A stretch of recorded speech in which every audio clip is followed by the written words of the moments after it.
भारत के महान संत गौतम बुद्ध के जीवन की है, जिसमें वह अपने शिष्यों को एक महत्वपूर्ण पाठ सिखाते हैं। एक दिन बुद्ध अपने शिष्यों के साथ जंगल में भ्रमण कर रहे थे। वह शिष्य जीवन और उसके अर्थ के बारे में जानने के लिए उत्सुक थे। बुद्ध ने देखा कि उनके शिष्य मन की शांति और सच्ची खुशी की तलाश। बुद्ध ने शिष्यों को एक वृक्ष के नीचे बैठने के लिए कहा और एक कहानी सुनाना शुरू किया। एक बार की बात है, एक गांव में एक गरीब किसान रहता था। किसान का नाम रमेश था।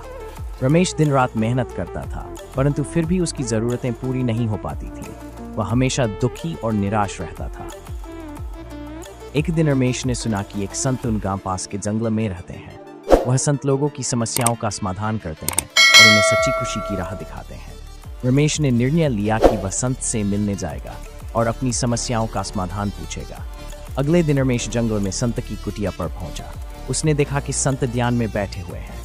रमेश ने संत का अभिवादन किया और अपनी समस्याएं बताई। संत ने मुस्कुराते हुए अपने पास बुलाया और कहा, रमेश, तुम्हारी समस्याएं सुनकर मुझे बहुत दुख हुआ, लेकिन मैं तुम्हें एक कहानी सुनाना चाहता हूँ। संत ने कहानी शुरू की। एक बार एक राजा था जिसका नाम विक्रम था। राजा विक्रम बहुत धनी था, लेकिन वह कभी खुश नहीं था। उसे हमेशा कुछ न कुछ कमी महसूस होती थी। एक दिन राजा ने अपने राज्य के सबसे बुद्धिमान व्यक्ति को बुलाया और उससे पूछा, मैं खुश क्यों नहीं हूँ? मेरे पास सब कुछ है, फिर भी मैं संतुष्ट नहीं हूँ। बुद्धिमान व्यक्ति ने राजा से कहा, महाराज, आपको खुश होने के लिए केवल एक चीज की जरूरत है और वह है संतोष। जब आप अपने पास जो कुछ है उसे स्वीकार कर संतुष्ट हो जाएंगे, तभी आपको सच्ची खुशी प्राप्त होगी। राजा ने उस दिन से संतोष का पालन करना शुरू किया और जल्द ही उसने खुद को खुश पाया।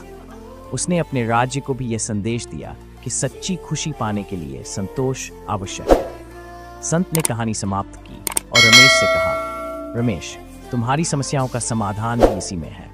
जब तुम अपने पास जो कुछ है उसे स्वीकार कर संतुष्ट रहोगे, तभी तुम्हें सच्ची खुशी प्राप्त होगी। संतोष और मन की शांति से ही जीवन सुखमय हो सकता है। रमेश ने संत के वचनों को गंभीरता से लिया और अपने जीवन में संतोष का पालन करने लगा।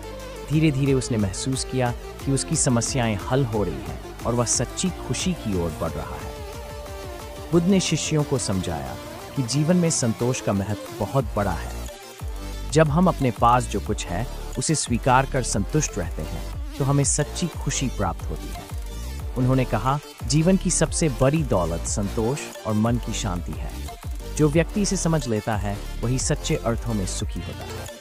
यह कहानी सुनकर शिष्य गहरी सोच में पड़ गए और उन्होंने बुद्ध के वचनों का पालन करने का संकल्प लिया। उन्होंने अपने जीवन में संतोष और मन की शांति को अपनाया और सच्ची खुशी की ओर अग्रसर हुए। यह कहानी प्राचीन भारत के महान संत गौतम बुद्ध के जीवन की है। गौतम बुद्ध का जन्म लुम्बिनी नाम का स्थान पर शाक्य कुल में हुआ था। उनके पिता का नाम राजा शुद्धोधन और माता का नाम महामाया था। बुद्ध का वास्तविक नाम सिद्धार्थ था।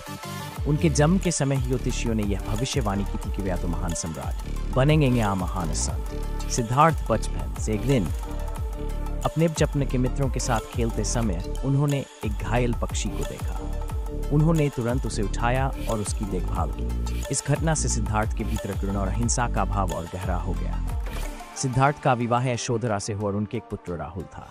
राजमहल में रहकर भी सिद्धार्थ कामन संसारिक सुख सुविधाओं में नहीं लगता था। उन्हें सदा मन में यह प्रश्न उठता था कि जीवन का अर्थ क्या है और दुखों का कारण क्या है। एक दिन सिद्धार्थ ने अपने रथ पर सवार होकर नगर भ्रमण का निश्चय किया। इस यात्रा के दौरान उन्होंने 4 महत्वपूर्ण दृश्य देखे। एक वृद्ध व्यक्ति, एक बीमार व्यक्ति, एक मृत व्यक्ति और एक सन्यासी। इन दृश्यों ने उनके मन में गहरे प्रश्न उठाए और उन्होंने जीवन के असली उद्देश्य की खोज में संन्यास लेने का निर्णय किया। सिद्धार्थ ने अपने परिवार और राजमहल को छोड़कर वन में तपस्या करना शुरू कर दिया। उन्होंने कठोर तपस्या की, लेकिन उन्हें मन की शांति और सच्ची जान की प्राप्ति नहीं हुई। तब उन्होंने मध्यम मार्ग का अनुसरण करने का निश्चय किया, जिसमें अत्यधिक कठोरता और अत्यधिक सुख दोनों से बचा जाता है। बोधगया में एक पीपल के वृक्ष के नीचे ध्यान लगाते हुए सिद्धार्थ ने अंततः निर्वाण प्राप्त किया और वह गौतम बुद्ध बन गए।